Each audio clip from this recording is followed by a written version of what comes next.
Hello, everybody. Welcome. I am Steve Stewart from MoneyPlanSOS.com. I'm one of the financial wellness coaches at FinancialWellnessShow.com. And with me tonight, I've got Scott Maderer. Scott, how you doing? Doing great. How about yourself, Steve? I'm rushing to get all of these links. Oh my gosh, I already got 9 people trying to join, and I forgot to put the link in the post on where to go. So here we are, last second, scrunching it together, and we'll get everybody to go. So I'm hoping that everybody's going to be able to see us in just a couple of minutes. You and I can get started here. This is being recorded for posterity, of course. What we're going to talk about tonight is the basics of retirement and how we can save for retirement and how we can take advantage of the tax savings that come with different types of retirement plans, when it's good to save in tax advantage plans, when it's good to save in non-tax advantage plans, things like that.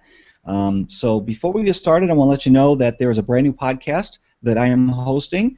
Scott Maderer is part of the group that is part of this podcast, which is called the Financial Wellness Show. You can find it at financialwellnessshow.com. You can listen to it there. You can listen to it through iTunes, Stitcher.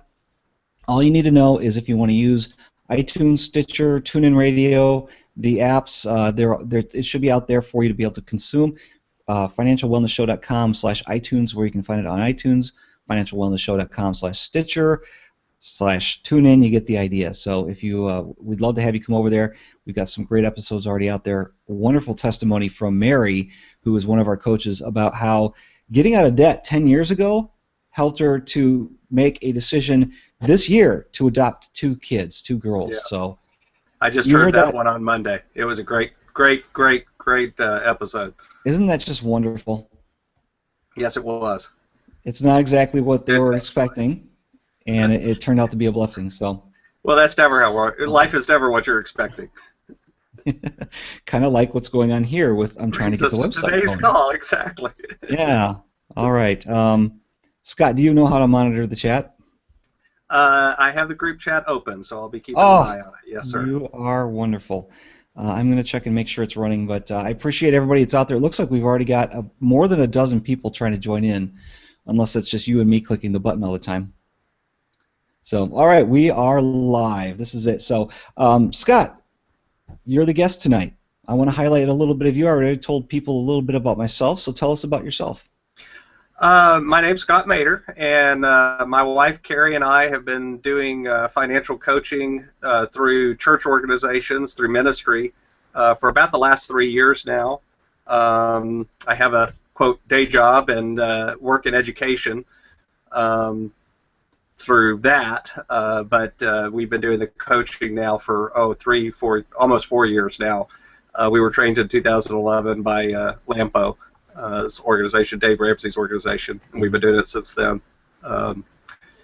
Learning a lot about it. That's the fun part, is the learning. Learning. Oh, just every coaching situation is something new. Everything that anyone brings you, it's always something different. You're always having to learn. Research something, figure it out, help people solve problems. I mean, it's fun that it's never the same thing twice. Even 2 people that come to you that you think at first, oh yeah, this is the same situation I had. No, it's not. It's pretty much a guarantee it's not the same. Yeah, and you can see the differences within the couples who are married. I mean, each one has their own Absolutely. separate goals.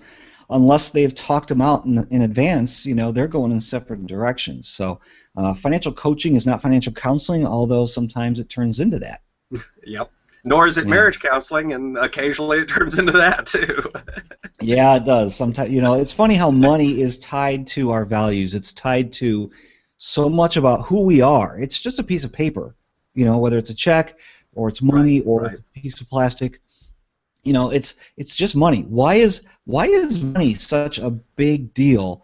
Well, it's because it's the great equalizer on obtaining the things that we want, we value, and of course the things that we need. Right. So money is important in many, many ways, and I think a lot of people are scared to talk about it because, again, it shines a light on your own values, and sometimes our values aren't in line with our spending, and that's where we all feel like, well, we're letting ourselves down, we're letting everybody else down, we got to hide it, oh, I'm embarrassed, but we don't say that out loud.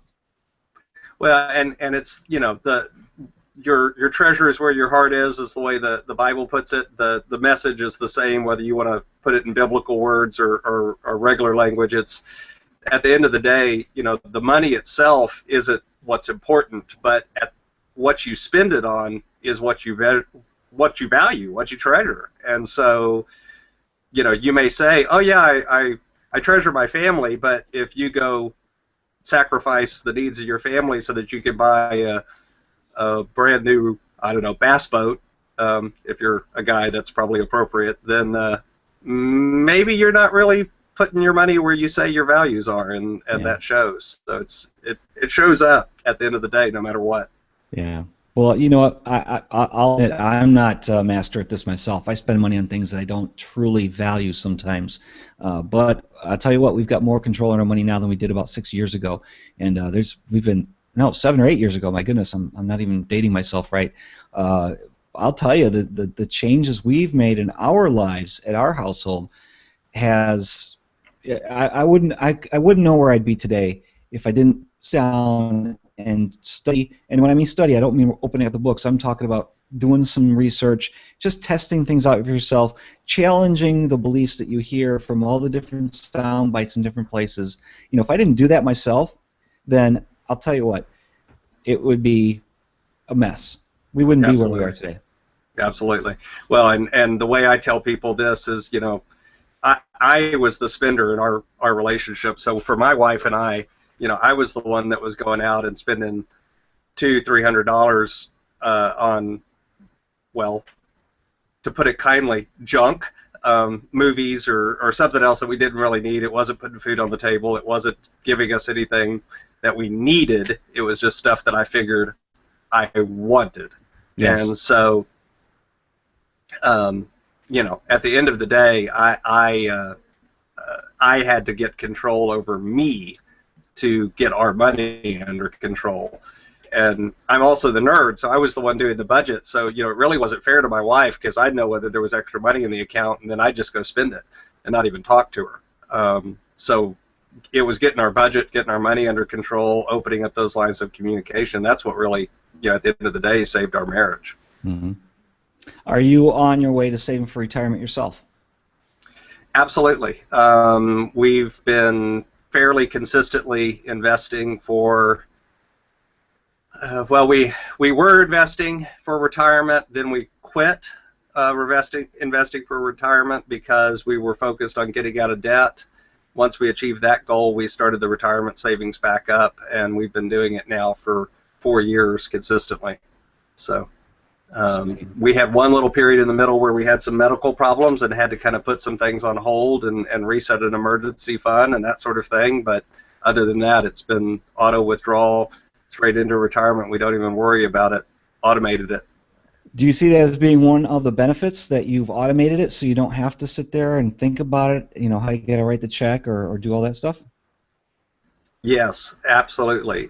The idea of just turning it where you don't have to think about it anymore. You've set it up. It's well within the budget. You never see the money. It never really hits your account. It goes in, goes right back out.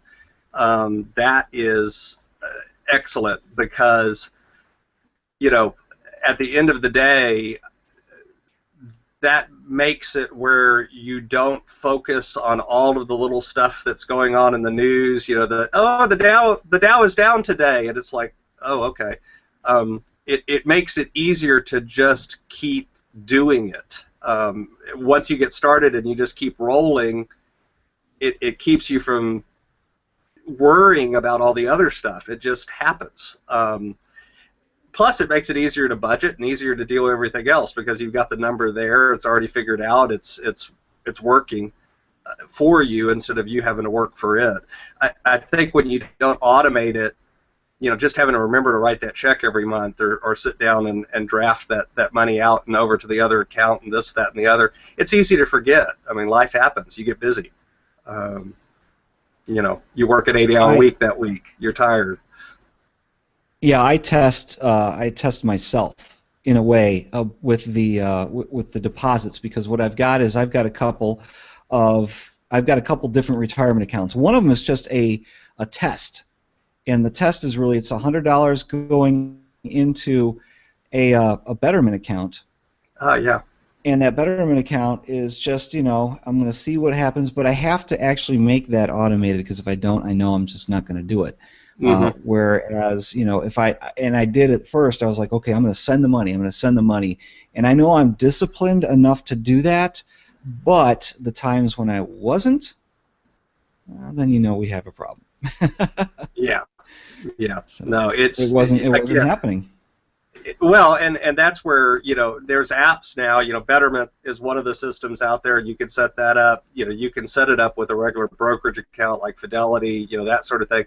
But even things like Acorn, that I think you had them on the other show that you do a while back. We need to get them on the Financial Wellness Show. That app, things that simplify and make it where you don't really have to think about it.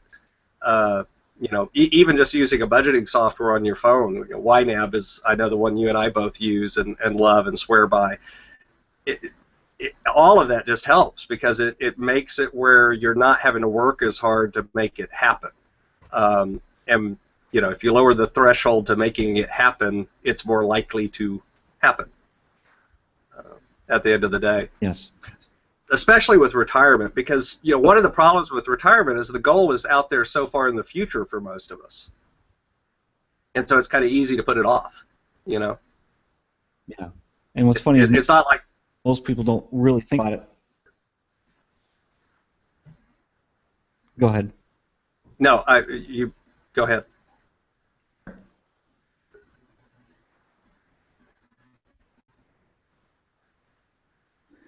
Well, this is embarrassing. I seem to have lost the feed.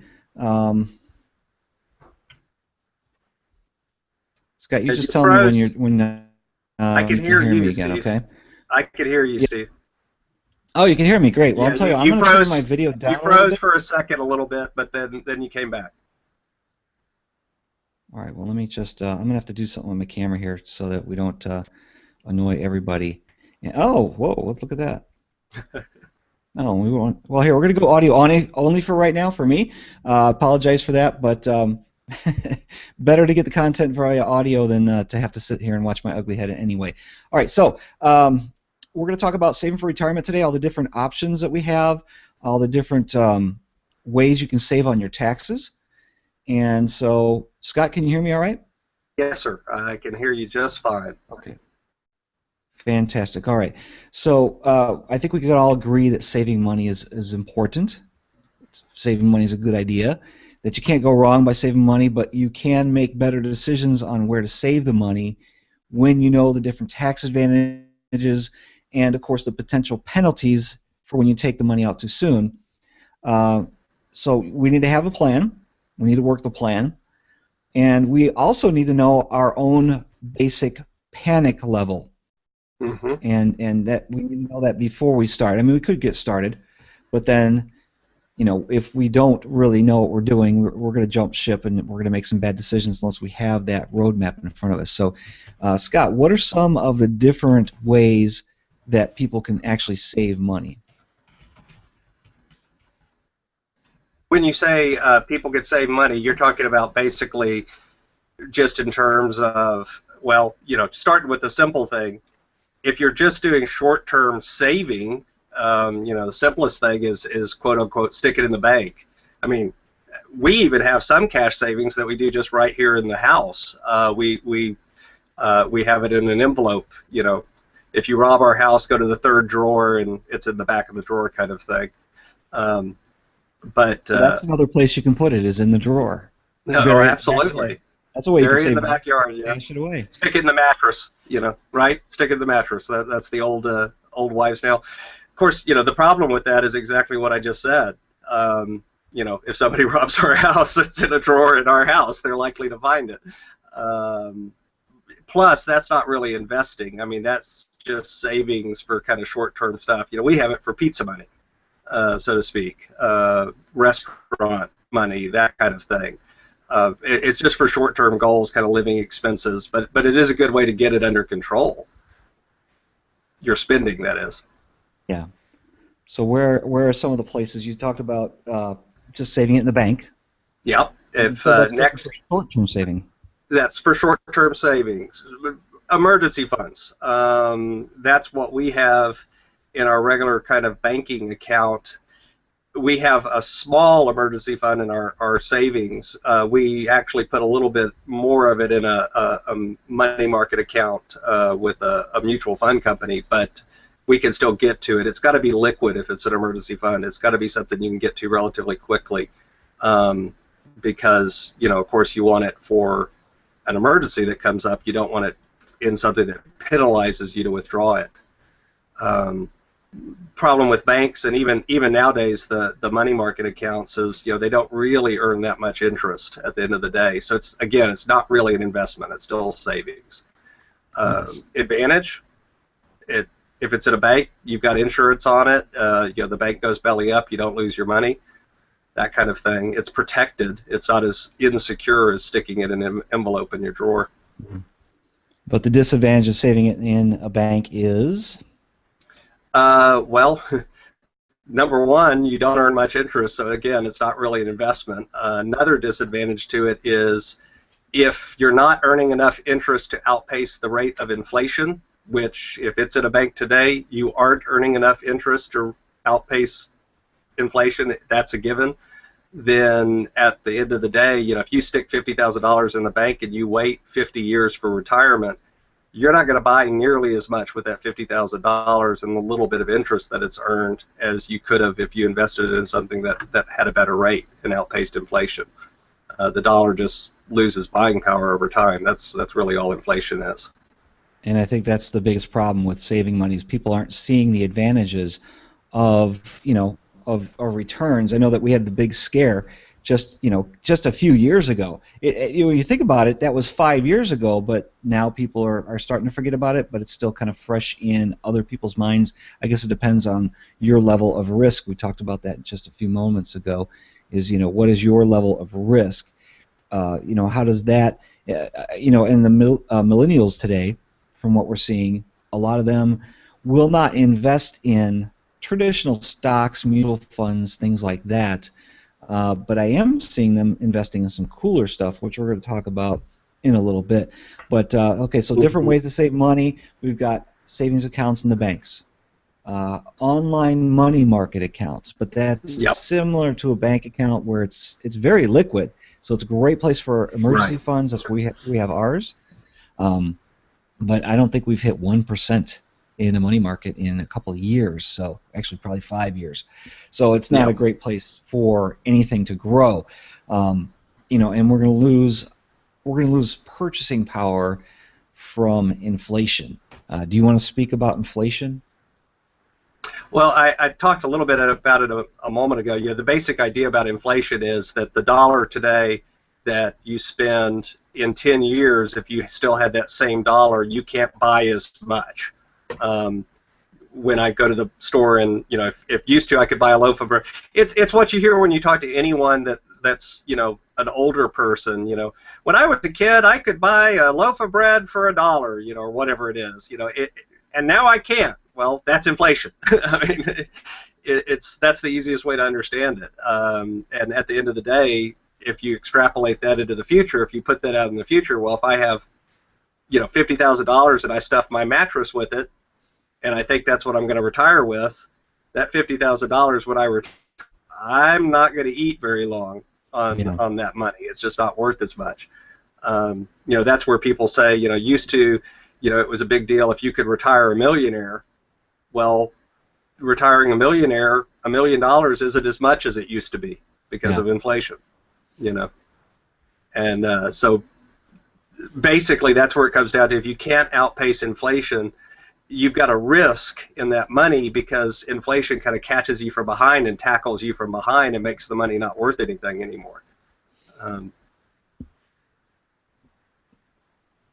Yeah, I can tell you that just from personal experience, money is not growing right now unless it's in investments. When you talk about you know, saving money, there's 2 steps to saving money. Actually, there's 3, but one of them is a lie. Let's go back to that. I'm going to point that out. One is putting money into a savings account. That's saving money. The lie is that, oh, I went to the store and I bought it on sale, so I saved money. Right, right. That is a complete lie. What you did was you didn't spend as Spent much. less. Yeah, you spent less. Yeah, but we as a culture, we call that saving money. Right, Now, if it were something you were already going to buy and it right, was on sale, or you got a 2-for-1 or whatever, you didn't spend. You can't call it saving money. You just didn't spend the money. If you right, were to walk in a store with $100 bill and you bought $100 worth of groceries, but one of the items was half off and it was a $10 item, so you save $5, you only end up spending $95. You save money if you take that $5 bill, put it in the bank, or put it in the envelope for right. the next week, or whatever. So that's the big lie. And the third one for saving money, I just blanked out. Boy, this is really well thought out, isn't it, Scott? We're just talking here. But yeah, saving money is. While we're on that note, I lost the group chat a minute ago. So where you had me monitoring chat and it went down on me. So really. Yeah, and I may have just closed something that I shouldn't have closed. So. Okay, go to google.com/plus Steve Stewart, and I believe honestly that should be the place that we would see some chat. Have you seen people in there? I didn't see anyone earlier, but let me go back and look. Okay. Steve Stewart. Yeah, don't forget the plus sign, and you'll see the post there, and you can start it up. Yeah, let me go back there. I was there a minute ago, and then it closed on me. So anyway, so did you think of the third thing on saving money? Wait, first of all, tell me if you've got it. I'm working. There we go. All right. Maybe. You can keep talking. I'll see if I can pull this out. Well, let's go into the more traditional ways of saving for retirement. Because when you're saving for retirement, there's two things on your mind when you're doing this. One is you're saving the money for a long period of time, or for a certain time of your life. Most of the time, when we say retirement, it actually ends up being a government-dictated date. There's no such thing as retirement back in the 1800s. It didn't exist. The word, I don't even know if it was ever there, but we started to see the word pop up when Social Security was announced. We say, okay, when you reach this certain age, you get Social Security, and people started to relate that to, okay, I can retire at that date. I can retire because I'll start getting, this stipend from the government, or this, I'll get my money back from the government when I retire at 59 and a half.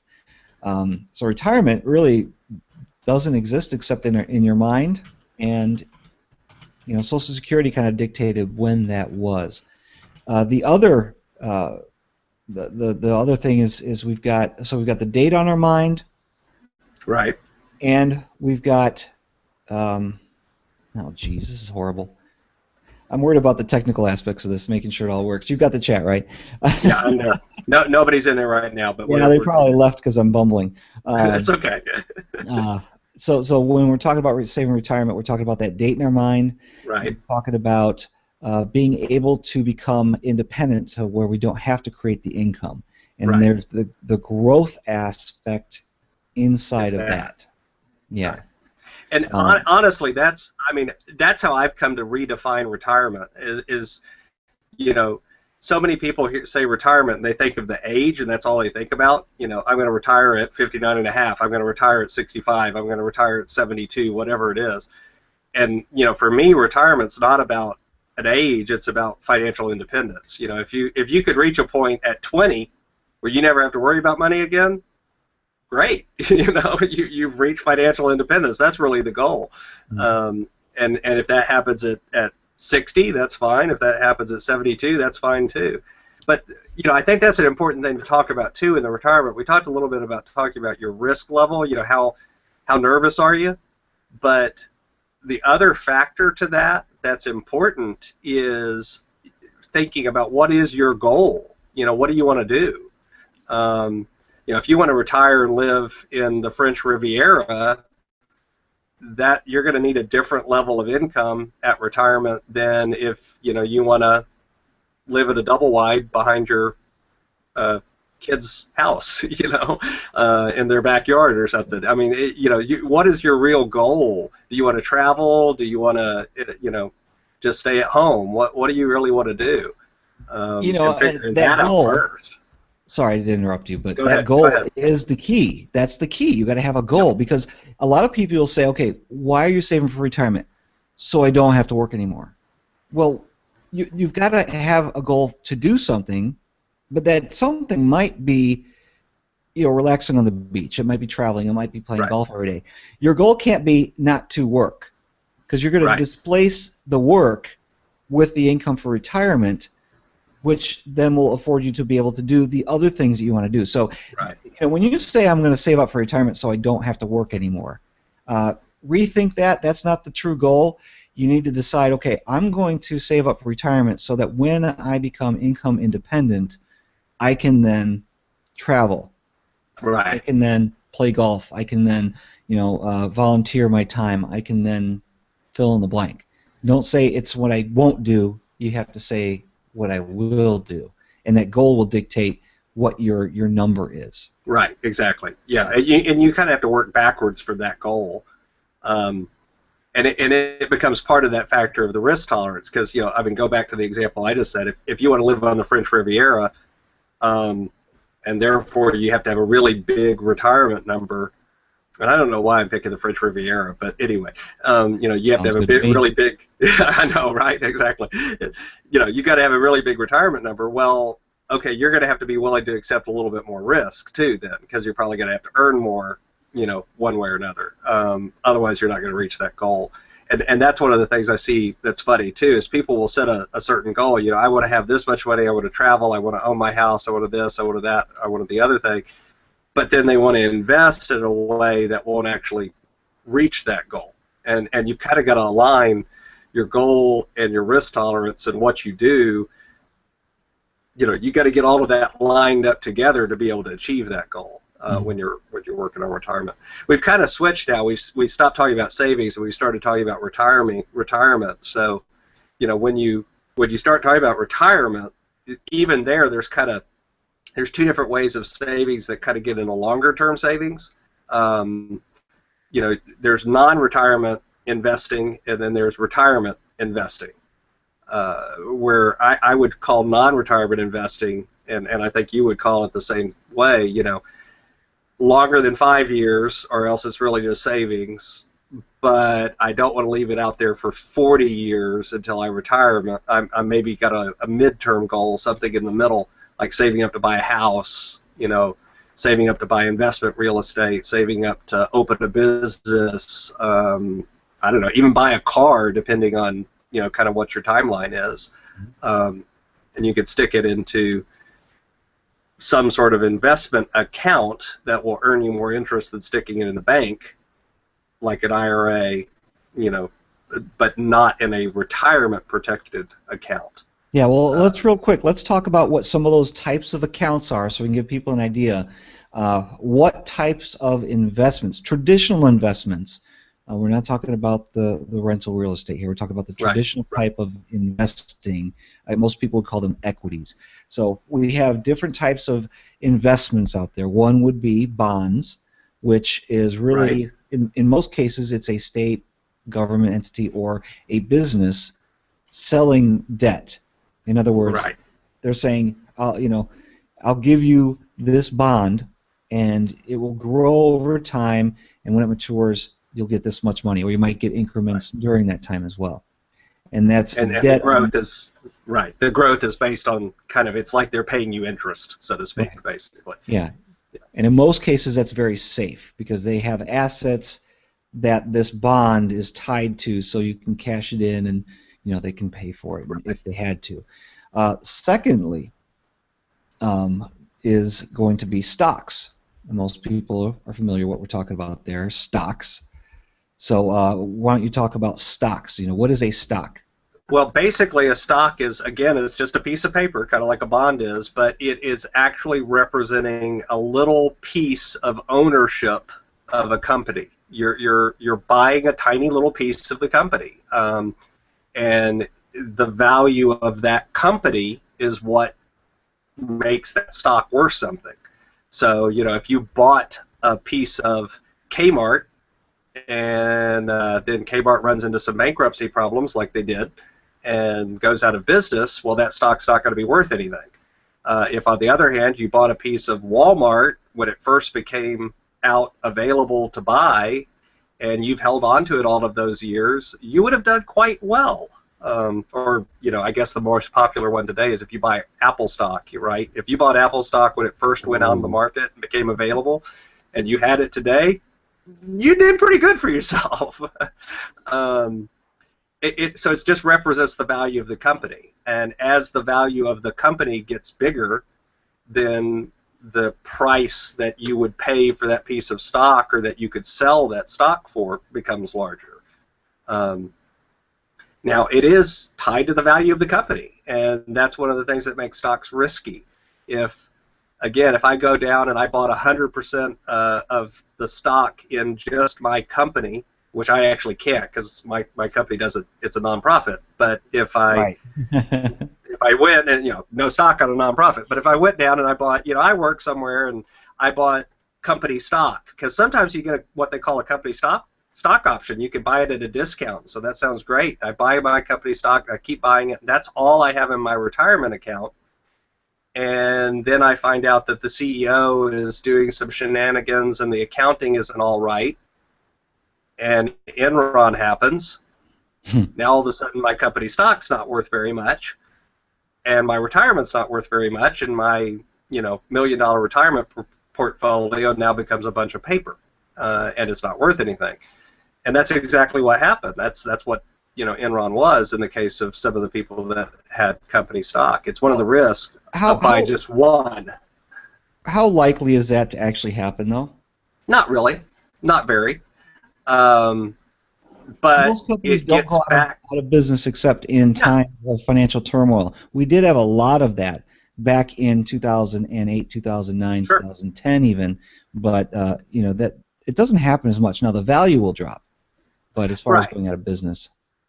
But it brings us to the concept that you hear the 50-cent words that people throw around of diversification. Yes. It brings us to that idea. The whole idea of diversification, it just simply means spread it around. Buy lots of different things, don't just buy one thing. And it's that was kind of where I was going. Is even with its stocks, all a stock is a piece of a company. But if all you have is one company, then all of your assets go up or go down with that one company. If instead you buy a little piece of this company, a little piece of that company, a little piece of this other company, then you're spreading that risk around. And that brings us to the next instrument, which is mutual funds. I love mutual funds. That's my investment of choice. That's what I invest in. Because again, it's simple. It's not complicated. It does a lot of the thinking for you. All a mutual fund is a mixture of either stocks, bonds, or both, depending on the mutual fund. And it's a whole bunch of people who put a bunch of money together into a big pool mutually and fund sometimes up to billions of dollars, and they go out with that money and they buy a whole bunch of little pieces of a whole bunch of different companies, a whole bunch of different stock, or a whole bunch of bonds, or like I said, some are a combination of both. Some are one, some are the other. You can have a bond fund, a mutual fund, stock fund, and then even within there's all different flavors as well. Now, there's other types of funds besides mutual funds. I could name a couple of them. One would be like an ETF fund, which it's very similar to a mutual fund. It's going to be a group of stocks, but it is traded more often during the day. There is a bit more volatility there as well. I'm kind of torn on what I think about ETFs. Are you familiar with ETFs at all? I've done a little bit of research on them, and I've just kind of completely stayed out of the game. Not because I think there's anything wrong with them or I found something that made me worried. It's just I'm kind of happy with what my wife and I are doing, and I haven't seen a reason to make a switch. I know the concept of them, though at first I didn't. I mean, I had to go look some things up and try to figure them out.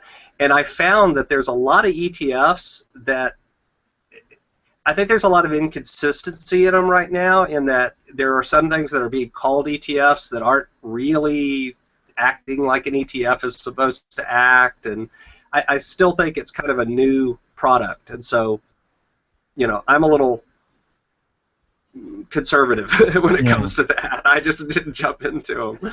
I would say that I don't think they're as diversified as a mutual fund. A mutual fund's going to have 100 to 200 different stocks in it. I don't think that ETFs have that many. Mm-hmm. But then again, if you select a bunch of different ETFs, You can spread it around. yeah. And that's the fun part that I have within Betterment. Again, I'm not risking a lot of my retirement. It's a Roth IRA, $100 a month. That's all it is.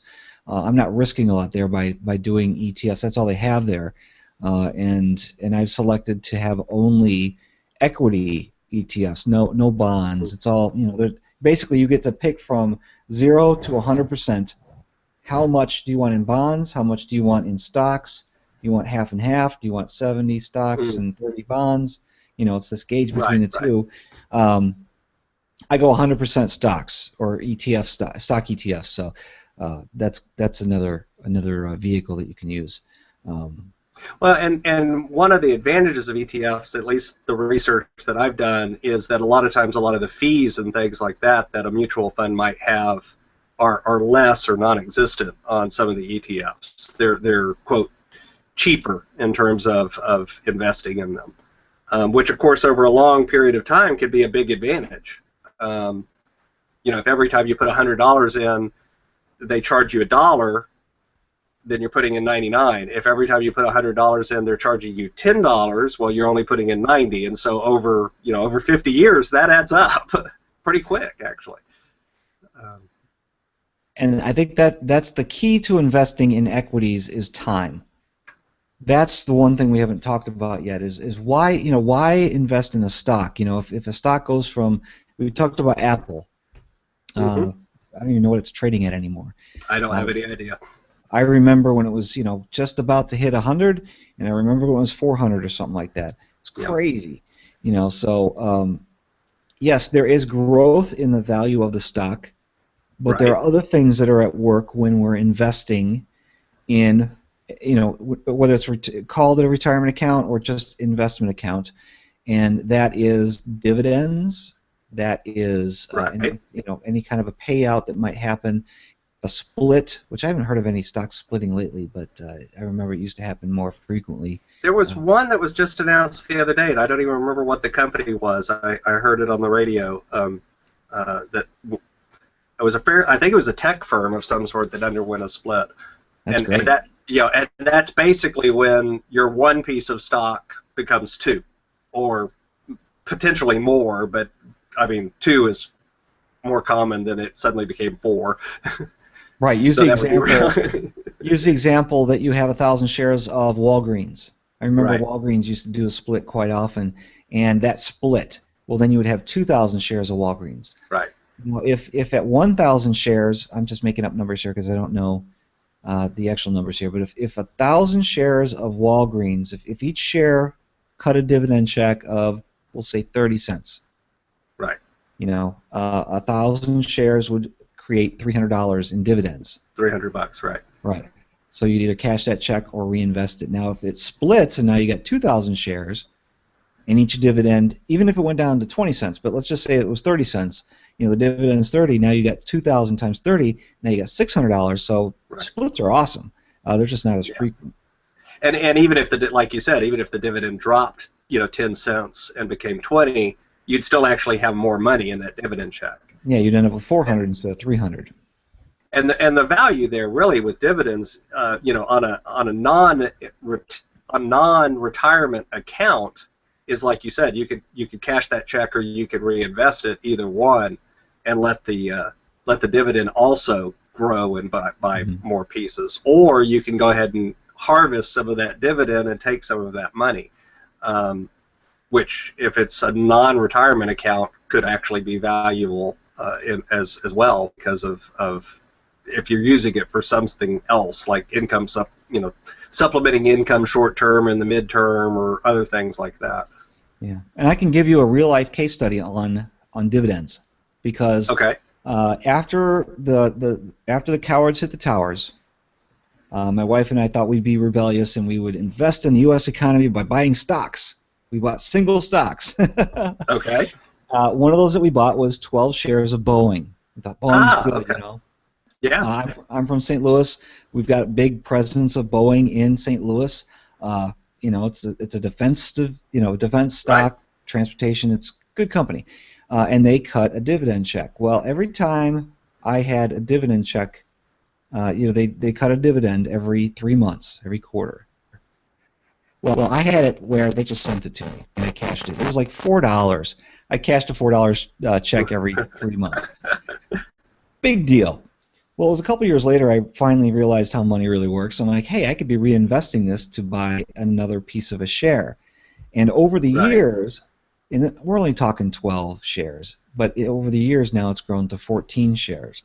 Okay. And so now, instead of, I'm just going to make up numbers again, 10 cents of a dividend for 10 cents of 12 shares is $1.20. Instead of that, I get $1.40. You know, Right. multiply that by 1,000. If you have 1,000 shares, you can see where the numbers start to really add up. And I didn't do anything except allow that dividend to reinvest. Right. So, right. You put it right back in. right.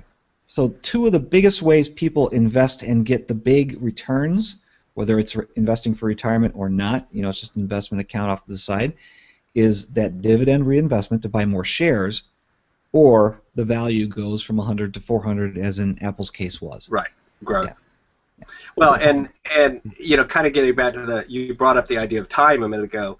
I mean, you know, that's kind of part of this equation too, because again, if you have a stock, and I'm going to totally make up numbers that are not realistic at all, if it's growing at 30% a year in value, boy, that'd be wonderful. I mean, we'd all want that stock, you know. but if it was growing at 30% a year, and it was doing that consistently over time, well, you could see that would grow very, very quickly. You know, if it was worth $1, it grew at 30%, it'd be worth $1.30, and then 30% of $1.30, it gets added on. You know, and it's not linear; it just keeps growing.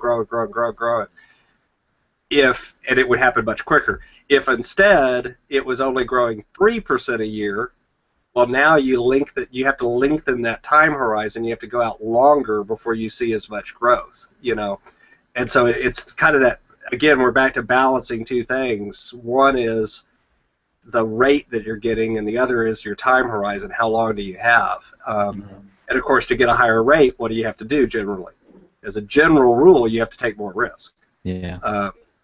And you know, I know you're kind of cut for the same cloth as me. You know, you don't mind taking a little bit of risk, but you don't want to take, you know, you're not going to go to Vegas and put it all in on the roulette well and bet on black either. So I guess we could list that as another way to invest for retirement. No, that's not investing. No, okay. That's yeah, not it's putting gambling. money into an account. It's just throwing it on the table and hoping it comes back in multiples, you know. Yeah, like what's a lottery? A tax on people bad at math, right? What is a lottery? Yeah. It's a tax on people bad at math, right? Yeah, sure. Now let's talk about, okay, so the difference between investing for retirement and investing just for the sake of investing is the way that taxes are, in the United States, I'm going to talk specifically, but the way that taxes are handled. How are we taxed on those investments? Most people are familiar with 401ks. Mm-hmm. A lot of people are familiar with what an IRA is. There's 403bs. There's what are the pension plans, obviously. What are some of the other pre-tax things that are out there? Well, there's also 457s, which is really a deferred compensation type plan. You know, it's alphabet soup. You throw out 42,000 numbers whenever you talk about this stuff. It's always confusing. You know, the most common things that people invest in is a 401k and some type of IRA, one or the other or both. There's also things like SEPs, which is a simple oh, geez, what is it? Pension. Simple IRA. Simple pension? Something. Yeah, SEP. SEP IRA. Self-employed pension plan. Simplified employee pensions. That's what it is. Simplified employee pensions. I have to remember what it stands for. But most of those are things that people don't I mean, like a simplified employee pension plan is set up when you're a small business and you have less than a certain number of employees, and it's kind of like a 401k for a really small company, basically. So really and truly, if you understand what a 401k is and how it works, and you understand what an IRA is, and then a little bit about what's the difference between a traditional IRA and a Roth IRA, which you asked earlier about deferred tax accounts, so we'll talk about Roth in a second. Yes. You've covered most of what most Americans have available to them. Even if you're a teacher, and so instead of a 401k, you have a 403b, for all practical purposes, it works exactly the same way. There are a few subtle differences between the two, but most of them aren't that important. Yeah, as far as the way that they're taxed. Well, the way they're taxed, and in terms of how they actually kind of are treated in terms of being a retirement account.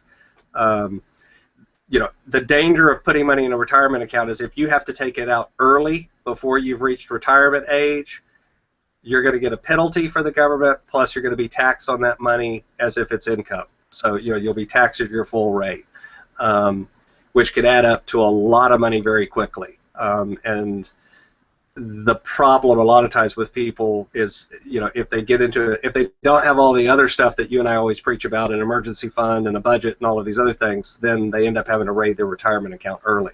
And that's the big penalty there. Now, there's within the different types of investments, we talked about the 401ks, the IRAs, those are pre-tax savings accounts, which means, let's say you make $100,000 a year and you start shoveling away over the course of the year $10,000 into your 401k. What ends up happening when you do your taxes at the end of the year, what ends up happening is you only have paid tax, or you will only be liable to pay tax on $90,000. Right. Because you made $100,000, but you shoveled $10,000 into this retirement account that the government allows you to then deduct and not be paying taxes on when you put the money away. So we've got 401ks, 403bs, those types of investments. That's how those work. Now let's flip it over to the other side where you don't get those tax breaks today. Those are what, Roth IRAs? Roth IRA and Roth 401k, which a few companies are starting to have now as a Roth 401k. In both of those cases, those are, you pay the tax now. So go back to your example. I earned $100,000.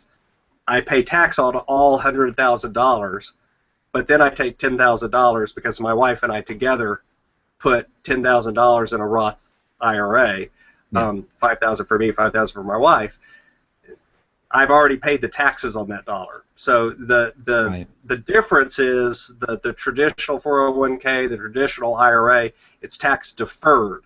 I'm pushing the taxes into the future. I didn't pay taxes on the money now. When I start taking that money out, I have to pay taxes on it. With the Roth, the growth is tax-free. So stick it in the Roth account now. I paid taxes on this money. I leave it alone for 50 years. It's grown a lot, and I don't pay taxes as I start taking that money out, at least the way the rules are today. Right. The way I would simplify that is when you're putting money into a pre-tax account like a 401k, an IRA, a traditional IRA, those types of things, the money that you get to take home is, well, let me start again. You're going to get a break on the taxes at the end of the year. Right. Now, the money that you put into a Roth IRA has already been taxed. It's as if I took this $5 bill here, and this has already been taxed. The money I get from my paycheck and I take home with me, this has already been taxed. So now this whole $5 bill goes in, whereas maybe I could have put in $5.50 because I get a tax break on the 401k. Right. Now, the advantage of this $5 bill, though, going into the account is where I love Roth IRAs, Roth 401ks. I love those vehicles because it's already been taxed. Right. And because it's already been taxed, whatever growth it creates, whatever dividends it creates and reinvests, whatever happens, that account is now tax-free. Right. I've already paid the taxes. The government can't tax it. So you'll be paying. Oh, don't say can't.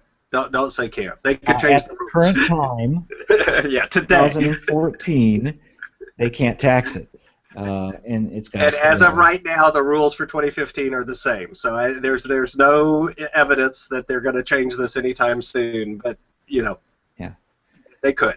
yeah, Now, one thing to be real careful about on the Roth 401k, rather, Roth 401k, that's a subtlety, is if you have an employer match.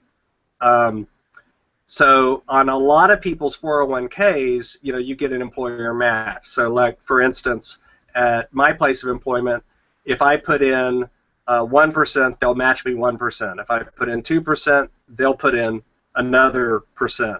If I put in 3, they'll match. So by putting in 3%, I get 6% of my salary invested. I paid 3% out of my check, and the company paid 3% out of whatever money they had. Now at 4, my company matches 3%, so it's only up to the first 3. With the Roth 401k, the 3% I put in is treated like it's Roth money. It's tax-free after tax. growth. Yeah, after tax. The 3% the company put in, it's like it went into a traditional 401k. It's treated the other way. So you do kind of have to be a little bit. That's the only weird thing about the Roth 401k that can kind of mess with your head a little bit, because it's almost both at once. Yeah, and there's other ways the Roth IRA and the traditional, the Roth 401k and the traditional 401k are treated, but for the most part, you're getting the best of both worlds, even though you're Right. not getting the tax break, but you're getting the match in a traditional IRA. So if over the years they put $50,000 away in a matched traditional 401k account, while you're over here on the Roth, if both of those accounts grow to $500,000, you still came out, because this money that was over here on the traditional 401k side, you didn't pay for. I mean, it was a benefit the company provided. Right. So if you pay taxes on $500,000, but you didn't pay to put any of that in, go for it. Exactly. Well, yeah, if my company had a Roth 401k, I'd be in it with both feet, up to my eyeballs immediately, because I'm like you. I love the Roth. I love the way they work. Well, I'll tell you, it's becoming more prevalent now. I'm hearing more and more companies are bringing it on. Over the past 2 years, I've heard quite a few companies are bringing it on. And it's what's amazing is that we've had this available for the past at least 5, 6, 7 years, a Roth 401k option. But now every time a company suggests it, people are like, "What's that? I don't understand." So that's one of the reasons why we're having this. When you talk about Roth, whether it's an IRA, which is something you do yourself, or a Roth 401k, which you do at work, they're both taxed the same way. What you can put into them is different, but they're both going to be handled the same way for taxation at the end. Right. And we talk about 401k and traditional IRA. They're pre-tax, so you don't pay taxes as you put them in. But again, if 50,000 turns into 500,000, would you rather have paid the taxes when you were putting the $50,000 in, or would you rather pay the tax on $500,000 as it's coming out? Right. I like the Roth IRA option the most, but that's just me. That's just me. Who knows what our tax rates will be in the future? So I could be wrong. No. Yeah. Well, and again, what a lot of retirement, financial advisor type people, and neither one of us is a professional trained financial advisor, but the ones I've talked to, most of them say you want a little bit of both. You want to be able to hedge your bets. So you don't want 100% Roth. You don't want 100% of your money in a regular 401k. You do want a little bit of a mixture, so that you can, as you retire, you can still kind of hedge your bets against different kinds of tax situations, because who knows what the future will be. Yeah. And that's the game my wife and I play. Is we love the Roth. We're heavily into the Roth, but we're not 100% into Roth, because we want to be able to hedge our bets a little bit against various scenarios in the future. Mm-hmm. Well, it's kind of like diversification. I mean, if you're going to buy a mutual fund, you've bought a bunch of different stocks. If one company dies, the rest are all there to support the value of the fund. And then if if you're getting different types of accounts as far as how they're taxed, I mean, you can then you're talking about seeing a financial planner about, okay, which one do I contribute more to now? because which one do I want to pull out of first? There's the whole at 70 and a half. There's the required minimum distributions out of a Right. 401k and IRA, stuff like that. So, and there isn't from a Roth in the same formulas, and yeah. All right. Let's talk about a couple of non-traditional types of investments, and these are really exciting. They're a lot of fun, but as you stated before, they're very risky. The ones that have the bigger returns are usually riskier. I know of two of them, and one of them is building a business. I'll tell you what, I think that's what the millennials are really starting to do today. I've got a friend, his name is Craig Matthias. You can find him over at you can find him over at createmyindependence.com. He got so sick of debt that he got himself out of debt about 5-6 years ago, and he just started shoveling money into investments. And he had the idea of retiring early. Well, his decision kind of pivoted.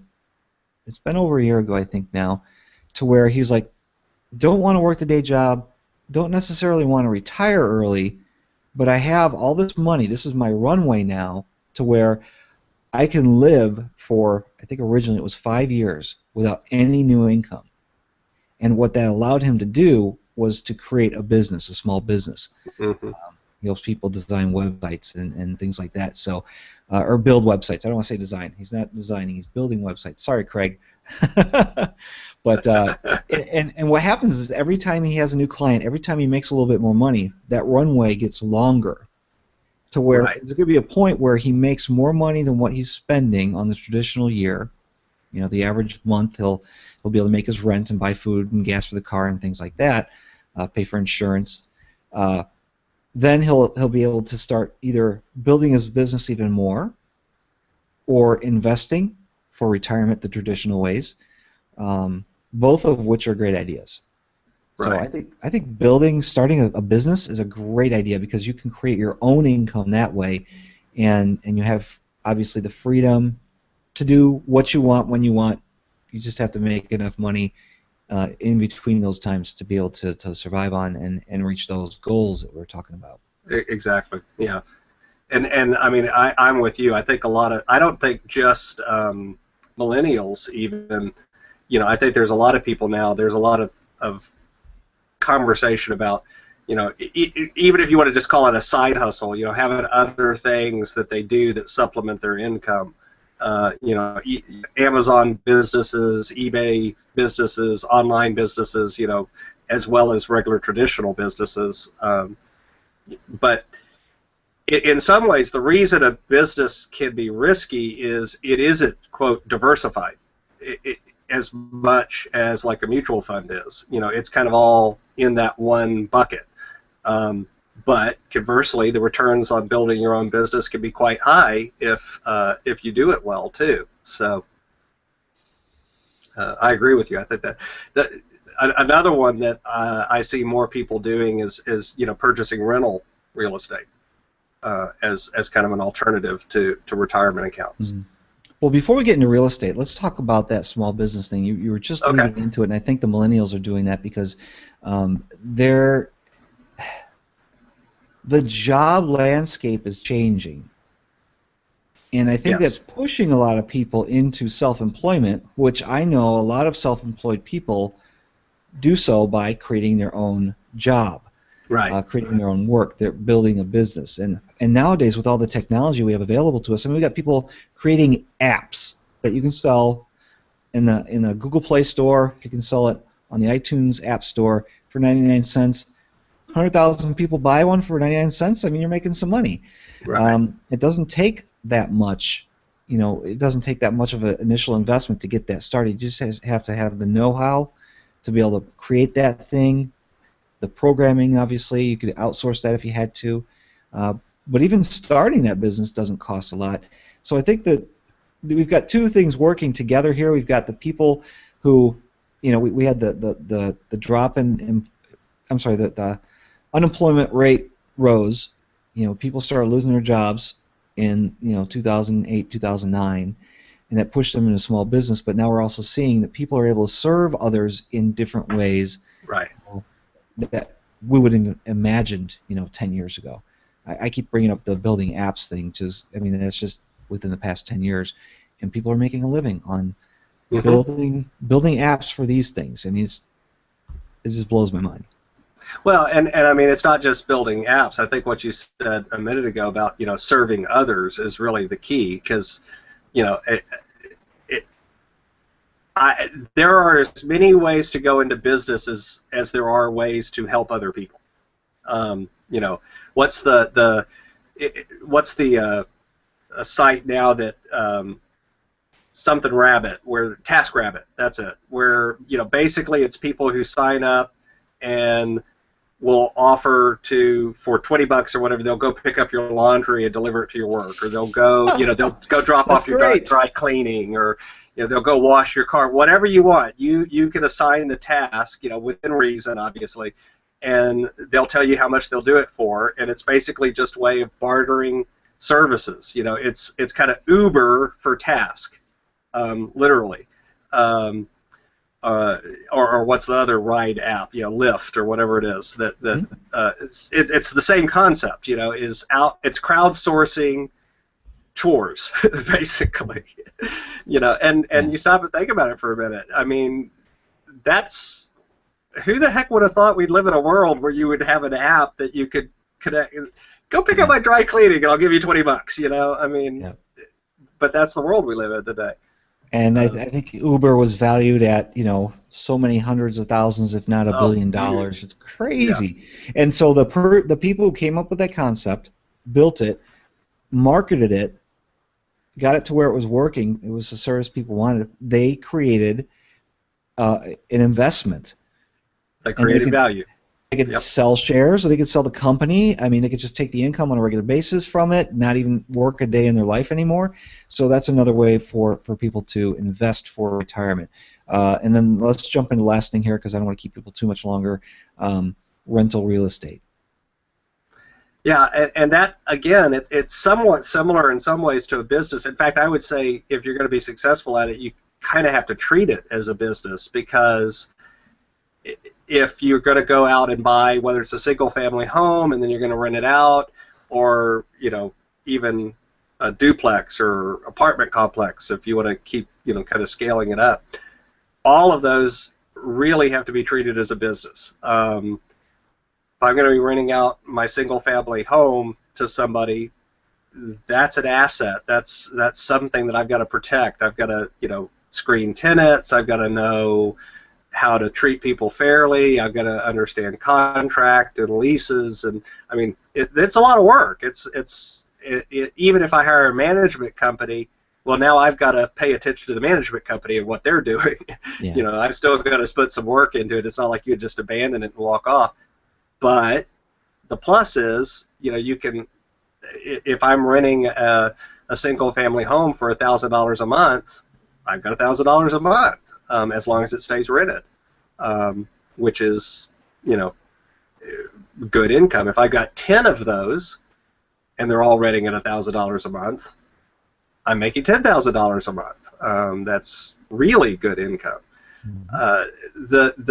The nice thing about the rental real estate too is that real estate in general goes the same way as inflation that we were talking about earlier. So unlike $50,000 sitting in my mattress that in 10 years is not worth $50,000 anymore, or can't buy as much as it did 10 years ago, the rental real estate tends to kind of go up in value along with the rate that inflation is going up. And so at the end of the day, I bought it for $100,000. I can sell it in 10 years for what is the 10-year equivalent of $100,000 in general. Now, right, because you didn't account there are for exceptions to that. You didn't account for depreciating it on your income taxes, and we won't go into taxation on selling a business, because I really have no experience there, so I would not be the person to talk about that. But the taxation on selling a business or how you handle a small business is different than a retirement account, obviously. Right. And then the taxation, everything has to do with real estate. The taxation is quite a bit different than the traditional investment. But I'll tell you, it's funny. It was just over 10 years ago, everybody was talking about investing in rental real estate. And then we had the housing crash in 2008, 2009, and nobody wanted anything to do with it. And then Guess what's going on now? Investing in real estate. Yep. It's come all the way back. Yeah, if you go to iTunes and you look at the investing category, which is a subsection of the business category, It's in huge. the top 10 podcasts out there, the what's hot category, there's probably 4 or 5 that are about real estate. It's ridiculous. Yep. I'm And jealous. what's funny is in the 2008 2009 when that bubble burst and everyone ran screaming for the hills, that's when a lot of really smart investors actually went and bought real estate. Mm-hmm. It was when everyone else was leaving the market because they were snapping stuff up for next to nothing. And they're actually probably in good shape today because that value's come back. That market is, again, don't, because somebody's going to live somewhere where the market's not back yet. But you're in St. Louis, I'm in San Antonio. In San Antonio, the housing market never really got bad. Why? We're a military community. We've got multiple streams of economic growth in this city. We did really, really well, in terms of our real estate market during 2008, 2009. If you were in Las Vegas, totally different picture. If you were in Southern Florida, totally different picture. So it's local, it's regional, it's where you're at that affects it. Mm-hmm. And that, that's the other thing about real estate is you have to really study your market in your area and know it really well to do it right. It's in some ways I think it's a lot of work. That's one of the reasons I use the traditional accounts is it's a little less work. Yeah, saving into retirement accounts, 401ks, Roth IRAs, whatever. It's easy. It's easier to do that. You have to select the funds. You have to decide what types of accounts, what kind of funds you have in your retirement accounts or investment accounts. But it's a heck of a lot easier in rental real estate or running a business. Well, but it wouldn't hurt to have a little bit of both. Yeah. No, it's. I still think, you kind of have to figure out a way to do a little bit of both sometimes. You mentioned something about when the market went down, all these guys started coming in and buying, and it was because they were on sale. And you think about the position that they were in at the time when things went bad. How were they able to buy stuff? Everybody's investment accounts were supposed to be dropping. Everybody's supposed to be going broke at that time. Yet these guys were able to secure either mortgages or pay for rental real estate or investment real estate. And a lot of the reason for that is because they had saved up assets, whether they were mutual funds or cash or something they could use as collateral. So we're going to go back now. We're going to wrap this up and talk about what Financial Wellness Show is all about. It's help people to understand how money really works, to better their situation, to improve the health and the wellness of their money. And one of the first things that we need to do is to save up an emergency fund so that when bad things happen, we've got the cash to coast through it all. Scott, what do you think? How much money would be a nice starter for an emergency fund? For an emergency fund? Well, okay. The quote-unquote rule of thumb, 3 to 6 months of your expenses, not income, but what you need to spend to live. And even that can get a little complicated, but at the end of the day, 3 to 6 months of your expenses is kind of the basic rule of thumb. For most people, if they're an average American, they make $50,000 a year. You're talking $15,000, give or take, up to 20, 25. Now, again, real variable depending on what area of the country you're in and what kind of financial situation you're in, and are you out of debt and all of these other things. But in that neighborhood is a general rule of thumb. Right. If let's say you bring home $4,000 a month, but your expenses are $3,000 a month, 3 months of expenses will be $9,000 because you got that buffer for what you could be saving. So that's good. One of the best ways that you can save an emergency fund is by eliminating your payments. Would you agree, Scott? Right. Absolutely. I'm just throwing softballs here at you. Cool. That is, yeah. Let's see. You should get out of debt and take that money that you used to be, making as a debt payment and stick it in an account instead. That absolutely is. I mean, that's how. And I don't just say that because it's quote unquote what you and I both teach. It's what my wife and I did. I mean, and it works. And it's what we've coached other people to do. The other factor, though, I do want to throw out on the emergency fund that people need to keep in mind is it also has to do with kind of the volatility of your situation. And what I mean by that is I'm coaching someone right now who is a contract employee. So they as long as they have a contract, they're employed. When the contract runs out, they're not employed. Their current contract runs out in June.